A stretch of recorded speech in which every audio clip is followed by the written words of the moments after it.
Hello everyone, welcome to Sujinergy Media, and in today's video we'll be explaining about what exactly should you be knowing before getting a website done. So first and foremost, you need to know how exactly your website is going to look. So for that you have two options. First, you can ask your developer to make a wireframe of your entire website. So what exactly you will be getting here is how exactly the website is going to look, where the title is going to come, what color is it going to be, and how the pages are connected.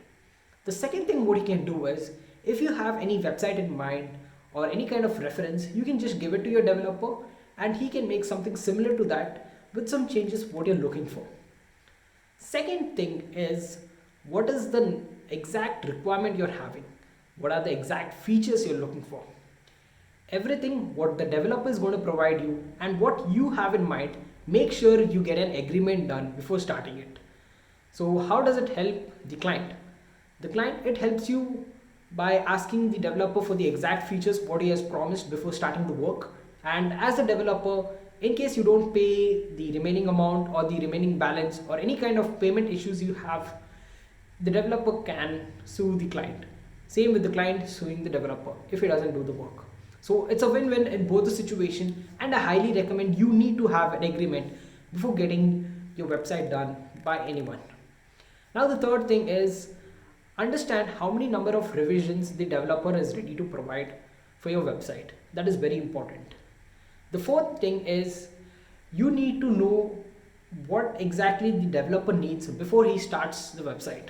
Suppose it may be your logo, it may be a description about what your services are, or it may be, if it's an e-commerce, he needs about what the title of the product is, what is the SEO description, and what are the banner requirements. Suppose you need a banner design over there in your website, he needs that. And there are many other requirements which you need to be giving the developer in advance, and which is very important, right? And next, you need to be knowing about the number of pages you'll be getting, right? So if you go with the wireframe design, you will come to know what exactly the website will look like and how many pages will be there. Also, we call it as sitemap. So in a sitemap, you basically come to know what is the number of pages you get. And getting a sitemap is also very important coming to the SEO perspective. So what is SEO? I'll be explaining in another video, and it's quite an important thing these days. So that is done, and most clients just ignore the domain, hosting, the SSL certificate, and the maintenance part. And I'll tell you why exactly you need it, right? So let's say you're building a house, right? And you need a piece of land, and on that you're going to build your building, right? And basically customers or clients just ask, like, just make the hosting part free, or make the SSL certificate for free.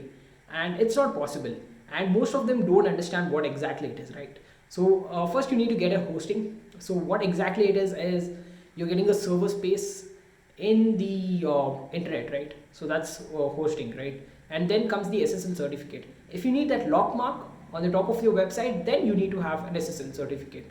So what's the advantage of SSL certificate? It's basically, it improves trust, and you won't get something like not secure, right? You get that not secure thing if you don't have that SSL certificate, and visitors who visit your website will immediately leave if they see that.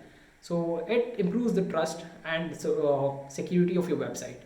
After that, you even have maintenance. Suppose, let's say, after sometimes your plugins or anything needs to be updated, that is very important. You have maintenance, it's optional and it's completely up to you, right? And one more thing is, you need to even check your cPanel or hPanel files if there are any unwanted files which are being added by black hat SEO methods. I won't go deep into it, but maintenance is required to some extent, and if you can do it on your own, that's great, right? And the last but not least, you need the domain name. What is the address of your website? So this is very crucial, and everyone should be having these stuff in their website. And before even you start, these are some of the key points where you need to go through and understand, because there is no point of friction while you're developing the website. So in this case, if you do all of these, both the client as well as the developer is happy. So everyone wins at the end of the day.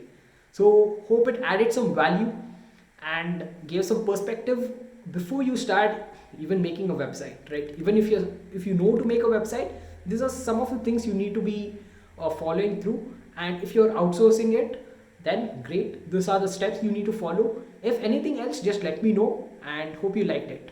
Thank you.